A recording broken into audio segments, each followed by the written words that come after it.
optimization is a technique which try to improve the code by eliminating unnecessary codes. मतलब जो extra lines होंगी उसे remove किया जाएगा। एक्स्ट्रा लाइन कौन सी हो सकती है भाई? देखो, जिसके घर से आवाज आ रही है म्यूट हो जाओ वो लोग। चेक करो वरना मुझे चेक करना पड़ेगा।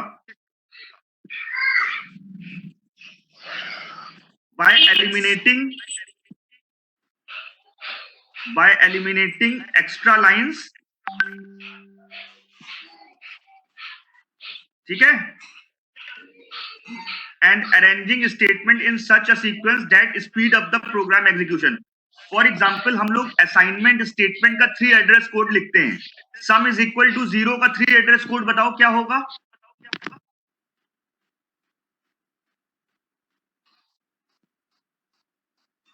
Yes, class. What is the 3 address code of sum is equal to 0? T1 is equal to 0. Sum is equal to T1. T1 is equal to 0 and then sum is equal to T1. अगर आप sum is equal to 0 direct 3 address code उसका लिख देते तो क्या कोई problem थी? No sir. नहीं थी। तो देखो इसमें एक तो तुमने रिसोर्स एक्स्ट्रा यूज किया, एक T1 register extra resource use किया। दूसरा प्रोग्राम के स्पीड में भी फर्क आएगा क्योंकि अब इसको 2 स्टेटमेंट परफॉर्म करने होंगे, है ना? Yes sir. तो कोड ऑप्टिमाइजेशन का काम यही होता है कि आपकी जो अननेसेसरी कोड है, जबरदस्ती लिखा हुआ कोड है, उसको प्रोग्राम से रिमूव करना ताकि प्रोग्राम स्पीड अप हो सके और उसका रिसोर्स जो है वो कम से कम यूज हो। ठीक है? Advantages of code optimization. First is execute faster. यार देखो ये किसने वो ओपन कर लिया है?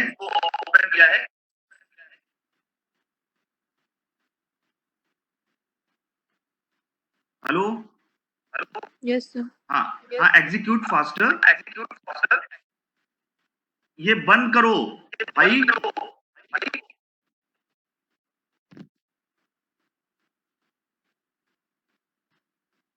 Hello? Yes sir. Ajay Singh. Yes sir. ये ईगो तुम्हारे क्या से आ रही है? नहीं सर, मेरे से। तुम्हारे से ही आ रही है, मुझे दिख रहा है यहाँ पर।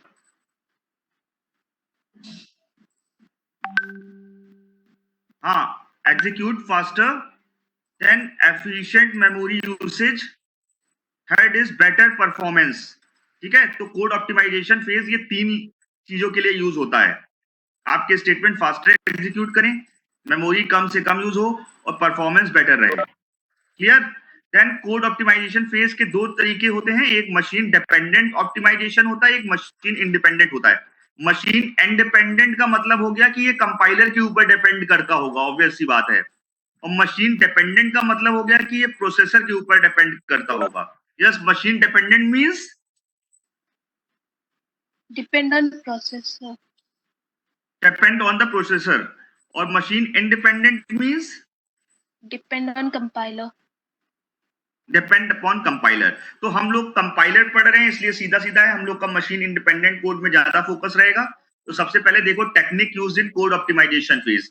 Technique number 1 is compile time evaluation. So in compile time evaluation का प्रोसेस क्या है?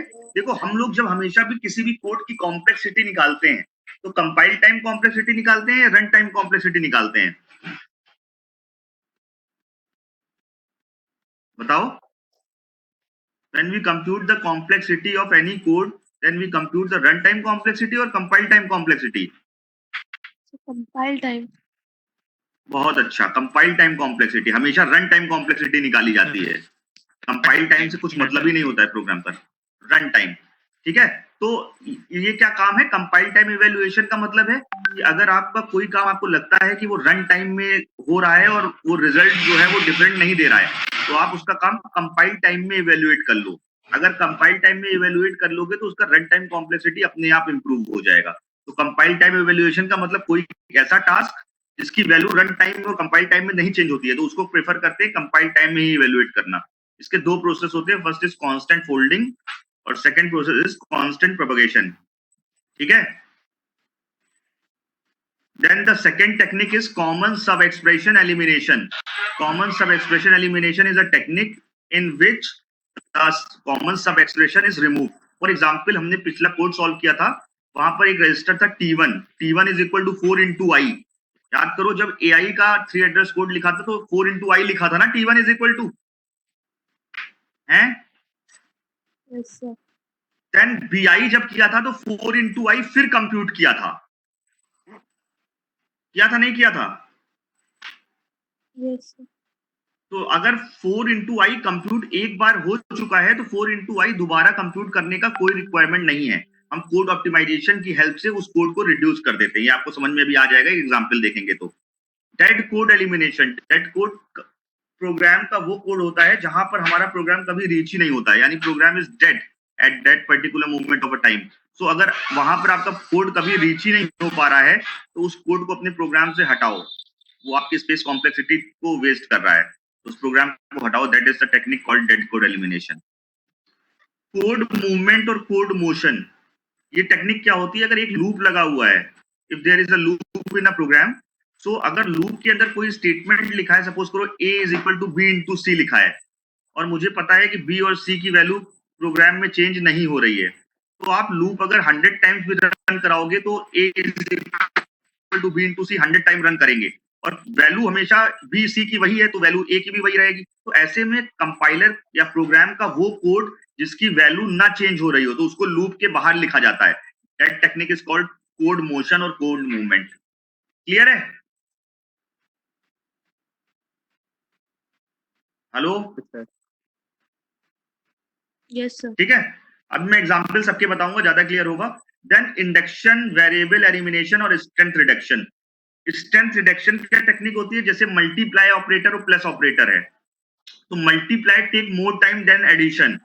सो आप क्या करते हो? मल्टीप्लाई जहां जहां मल्टीप्लाई है उसको प्लस से रिड्यूस कर दो, तो ऑब्वियस सी बात है आप उसकी टाइम कॉम्प्लेक्सिटी घटा देते हो. जैसे फॉर एग्जांपल अगर हमको किसी चीज में जो है मान लो कोई वेरिएबल था जिसमें 4 से मल्टीप्लाई हो रहा था, अगर उसी वेरिएबल में मैं 4 से ऐड करना चालू कर दूं तब भी काम वही परफॉर्म होगा, because addition is a recursive multiplication. तो मैं सही बोल रहा हूं ना? Addition is a recursive multiplication, Yes, sir. है ना? तो देखो नीचे टेक्निक. तो पहली टेक्निक है कांस्टेंट फोल्डिंग. ये बहुत ही सिंपल यूनिट है. अच्छा, किसी ने फिर से चालू किया है ये.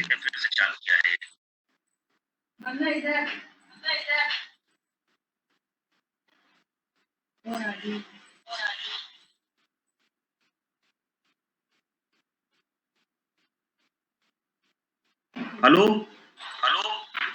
Yes, sir.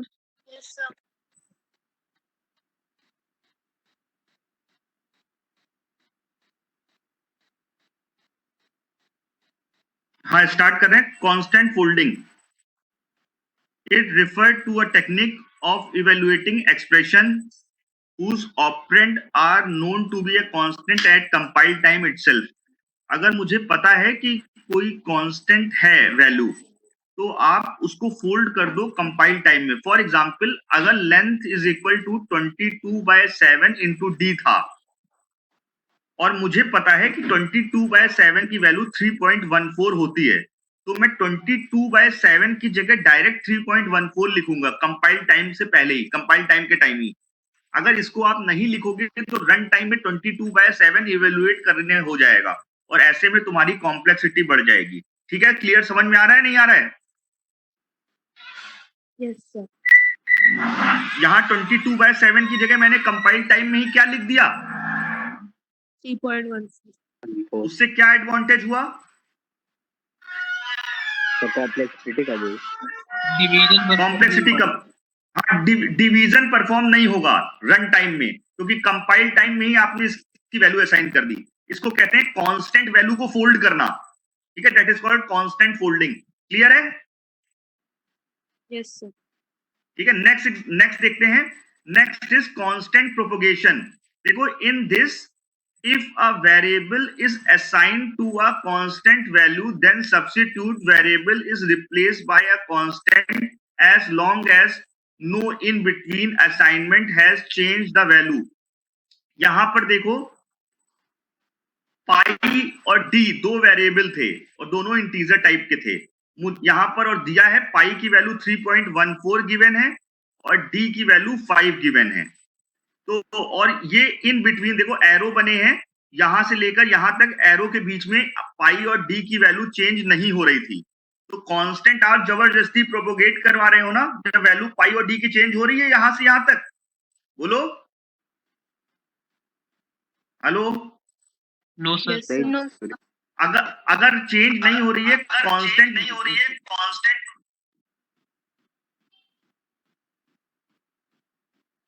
यार तुम लोग बंदी नहीं करते हो, पता नहीं क्या प्रॉब्लम। सब लोग अनम्यूट कर लो अपने आप को। अर्पिता केवल तुम ऑन रखो, आंचल ऑन रखेगी।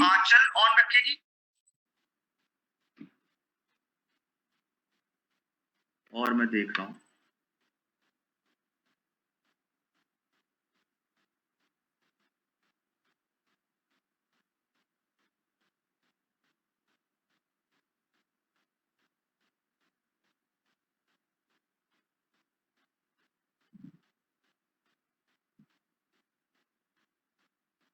अब 2 ही 3 लोग अनम्यूट हैं और आप लोग जो है देख लेना कि वॉइस ना आए। ठीक है, आवाज आ रही है? Yes sir. ठीक है, तो पाई और डी की वैल्यू जो है बीच में चेंज नहीं हो रही है, तो हम यहाँ पर पाई और डी की वैल्यू डायरेक्ट यहाँ पर वैल्यू रखेंगे। हम लोग यहाँ पर पाई इंटू डी नहीं करेंगे, डायरेक्ट यहाँ पर पाई और डी की वैल्यू रखेंगे और आंसर इवेल्युएट करेंगे। ठीक है, देखो लिखा है here the value of D is a constant and hence we compute the value of pi D square in the compile time and replace pi D square by a computed value. Clear, समझ में आया ना? Yes sir. बताओ कोई problem हो तो। पाई और D की वैल्यू, यहाँ पर पाई की वैल्यू 3.14 थी, डी की वैल्यू 5 थी। तो कांस्टेंट देखो ऊपर से एरो बना है, यहाँ पर प्रोपोगेट हो रहा है जबरदस्ती और यहाँ पर आके इवेल्युएट हो रहा है। तो यहाँ पर आके इवेल्युएट होने से उसको क्या होगा, पहले वो पाई की वैल्यू ऊपर से नीचे लाएगा, फिर डी की वैल्यू ऊपर से नीचे रिप्लेस करेगा, फिर डी की वैल्यू इवेल्युएट करेगा और फिर आंसर निकालेगा। ये ना करके हम डायरेक्ट क्या लिख दें, पाई की वैल्यू 3.14, डी की वैल्यू 5 और डी की वैल्यू 5। कोई प्रॉब्लम इसमें? Yes sir. तो ये है कांस्टेंट प्रोपगेशन। देन फिर देखते हैं common sub expression elimination. Common sub expression elimination क्या है? a is equal to b into c है, then c is equal to b into c plus d है। इसका 3 एड्रेस कोड बताओ भाई, क्या है पहले बताओ, क्या लिखें इसका? a is equal to b into c का बोलो। 1 is equal to b into c. हाँ ठीक है, a is equal to T1। a is equal to T1 लिख दिया, ठीक है। Then T2 is equal to b into c. T2 is equal to b into c, बिल्कुल ठीक है। T3 is equal to T2 plus d. T2 plus d, ठीक है। C is equal to T3। C is equal to, ये original 3 address code है जैसा तुमने पढ़ा था। अब T2 और T1 देखो, T2 क्या है? T2 क्या है जो तुमने लिखा है? B इंटू T2 B हाँ इंटू T2। C। और T1 क्या है? B into C। तो देखो कोड ऑप्टिमाइजेशन फेज में हमने क्या लिखा, हमने T2 is equal to T1 plus D लिख दिया, क्योंकि B इंटू सी तो कभी चेंज नहीं होगा ना। No sir. तो हमने इसको क्या कर दिया, ऑप्टिमाइज कर दिया। क्लियर, आया समझ में? Yes sir. हमने यहाँ पर T2 भी B इंटू सी था और T1 B इंटू सी था। जब T1 आप B इंटू सी कंप्यूट कर चुके हो तो T2 को हटा सकते हैं, तो हमने हटा दिया। This is called optimize 3 address code. Clear है? Yes sir. देखो ये एक 3 एड्रेस कोड लिखा हुआ है। अब इसमें देखो क्या ऑप्टिमाइज हो सकता है, बताओ मेरे को कौन सा लाइन ऑप्टिमाइज हो सकता है? T1 is equal to 4 into Y लिखा है, T2 is equal to address of a minus 4 लिखा है, T3 is equal to T2 plus T1 लिखा है और T4 में एस्ट्रिक T3 लिखा है। यानी T4 में एरे की वैल्यू आ जाएगी, एरे ए की वैल्यू आएगी। किसकी आएगी T4 में वैल्यू? वैल्यू आएगी। वैल्यू आएगी। फिर देखो T5 is equal to 5 4 into i है, T6 is equal to address of B minus 4 है, T7 T5 प्लस 6 है, T8 एस्टिक T7 है और T9 T4 इंटू T8 है। अब मेरे को एक बार बताओ, इसमें ऑप्टिमाइज क्या कर सकते हैं? कौन सा कॉमन तुमको सब एक्सप्रेशन दिख रहा है जो ऑप्टिमाइज किया जा सकता है? T5 is equal to 4 into i को एलिमिनेट कर सकते T5 is equal to 4 into i को एवेल्युएट कर सकते हो, यानी T5 की जगह क्या यूज किया जा सकता है? T1। T1। देखो वही लिखा हुआ है राइट हैंड साइड में, जहां जहां T5 था मैंने T1 कर दिया। लेकिन ये 3 एड्रेस कोड जनरेट करते समय आप ऑप्टिमाइज मत करना, ठीक है? ये ऑप्टिमाइज कब करोगे? बोलो। ये 3 address Yes, code sir. Generate करते समय नहीं, ये जब कोड ऑप्टिमाइजेशन फेस करेंगे तब ऑप्टिमाइज करेंगे। समझ में आया? कॉमन सब एक्सप्रेशन किसे कहते हैं? Yes sir. बोलो। हम लोग ये पढ़ रहे थे कॉमन सब एक्सप्रेशन एलिमिनेशन। जो कॉमन पार्ट होता है प्रोग्राम का वो रिमूव कर देते हैं। क्लियर? अब देखो डेड कोड एलिमिनेशन क्या? हाँ बताओ बेटा। सर T4 वाले को भी एलिमिनेट कर सकते हैं। T4 is equal to asterisk T3। कैसे, किससे एलिमिनेट करोगे बेटा इसको? ये तो वैल्यू निकालना है ना।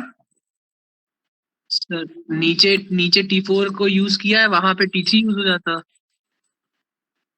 कहाँ नीचे T4 को किया है? T9 is equal to T4 into T8 लिखा है सर, T9 वाला।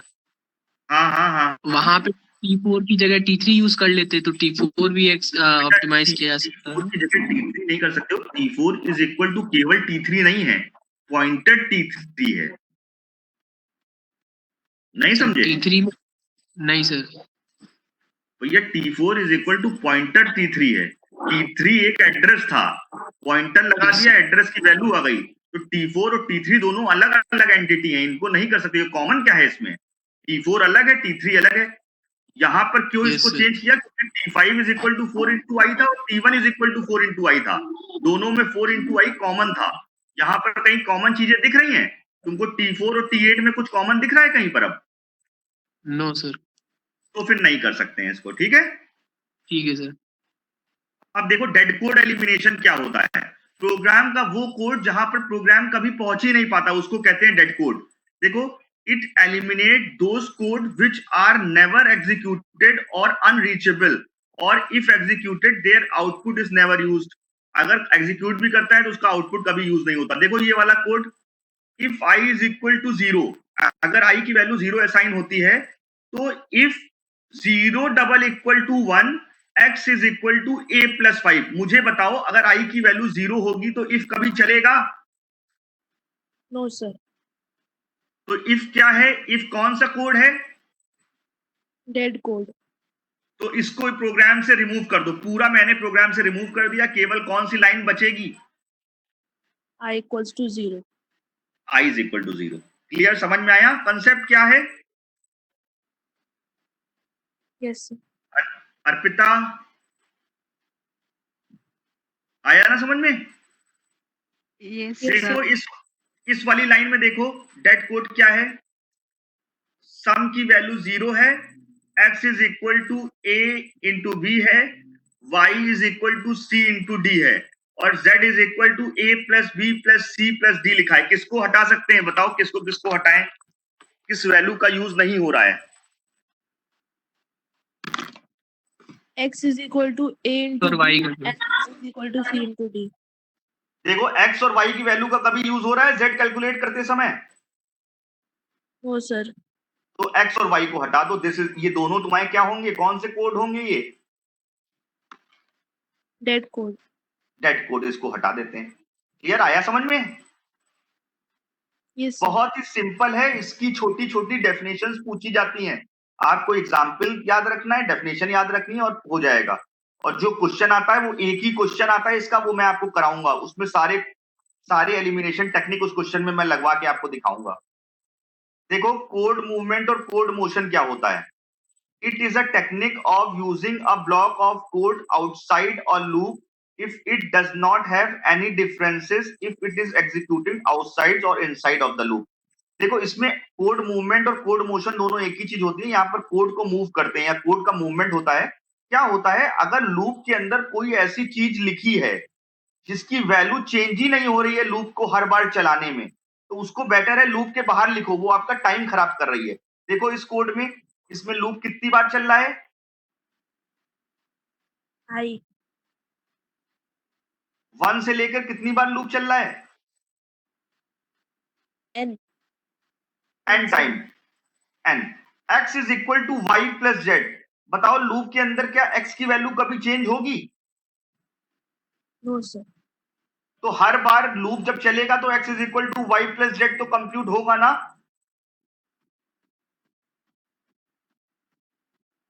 बोलो। स्क्रीन चली गई सर। स्क्रीन चली गई, स्क्रीन चली गई। Yes sir. Yes, sir.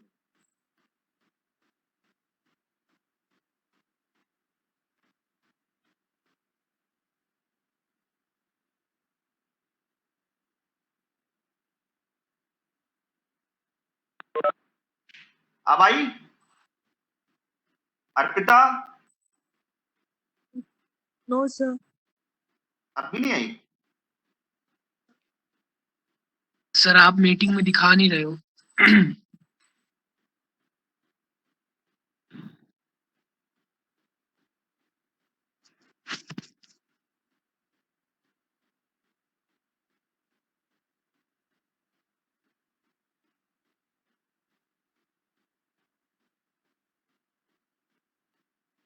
एक मिनट रुको, आवाज आ रही है ना मेरी? Yes sir. आ रही है। हाँ आवाज आ तुम भी।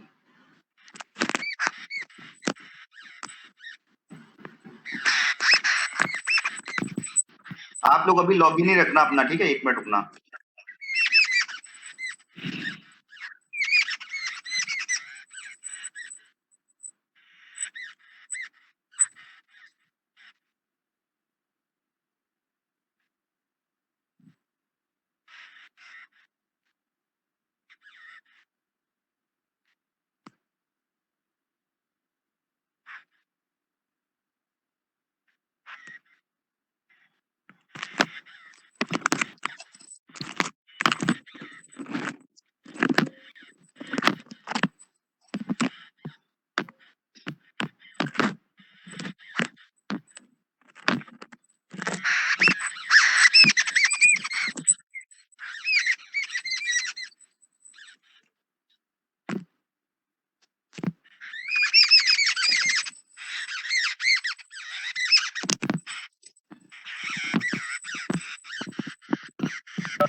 हेलो, आवाज आ रही है ना? Yes sir.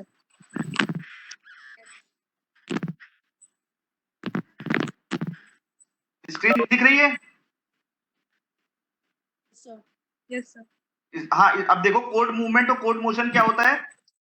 लूप के अंदर का वो कोड जो जिसकी वैल्यू कभी चेंज ही नहीं हो रही है, बट हर बार लूप चलने की वजह से वो इवेल्युएट हो रहा है। तो ऐसे कोड को आप लूप के बाहर लिखिए, क्योंकि वो बेफालतू का जबरदस्ती टाइम ले रहा है।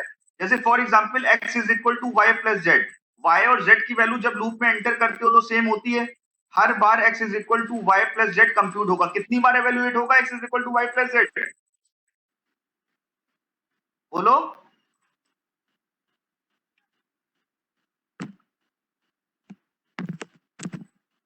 आंचल, Yes, Arpita, sir. x is equal to Y plus Z कितनी बार इवेल्युएट होगा लूप के अंदर होने की वजह से? Times N No, times sir. n times. तो n टाइम्स अगर ये इवेल्युएट होगा तो इससे बेटर क्या है, इसको कहां लिखो? Outside the loop. Outside the loop. तो मैंने x is equal to Y plus Z को आउटसाइड द लूप लिख दिया क्योंकि इसकी वैल्यू नहीं चेंज हो रही है। अच्छा, ए आई is equal to 6 into i को आउटसाइड लिख सकते हैं? No, sir. क्यों?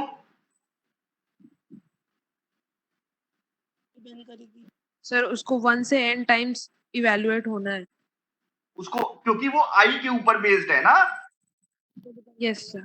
तो जो चीज लूप के इंडेक्स के ऊपर बेस्ड होगी तो उसको लूप के बाहर कभी लिख ही नहीं पाओगे। क्लियर, समझ में आया? Yes sir. देखो एक और एग्जांपल है इसका, i is equal to max minus 1। ठीक है, अब मैक्स की वैल्यू 100 मान लो, तो जब जब i ये वैल्यू आई लूप वाला कंडीशन चेक होगा तब तब मैक्स की जगह क्या लिखना पड़ेगा? बोलो। मैक्स -1। अरे मैक्स माइनस 1 हर बार कंप्यूट होगा कि नहीं होगा जब भी ये वाइल लूप चलेगा? सर ये कांस्टेंट होगा, कांस्टेंट। ये कांस्टेंट होगा ना। तो हम ऊपर से देखो हमने क्या किया, हमने मैक्स -1 को पहले कंप्यूट कर लिया और उसकी वैल्यू रख ली जी में और डायरेक्ट जी यहां पर लिख दिया।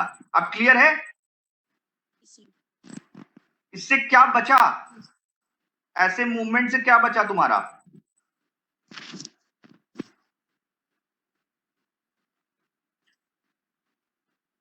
हर बार मैक्स बोलो। -1 कैलकुलेट नहीं करना पड़ेगा। हर बार मैक्स -1 कंप्यूट नहीं करना पड़ेगा। आपके पास जी में मैक्स -1 की वैल्यू होगी और हर बार, यानी अगर ये लूप n बार चलता तो n बार मैक्स -1 कंप्यूट करना पड़ता। तो आप ऐसे में इसको कहां लिख दो? लूप के बाहर। ठीक है, समझ में आया? Yes sir. Yes sir. ठीक है। डिस्टेंस रिडक्शन, तुम लोग की क्लास है ना छोटी सर की अभी 11-15 पे? Yes sir. Yes, sir. तो ऐसा करते हैं, इसको क्लोज रखते हैं। मैं संडे में क्लास लूंगा एक, मैं आपको पहले से बता देता हूँ, संडे की एक क्लास रहेगी। ठीक है, चलो फिर है, थैंक यू।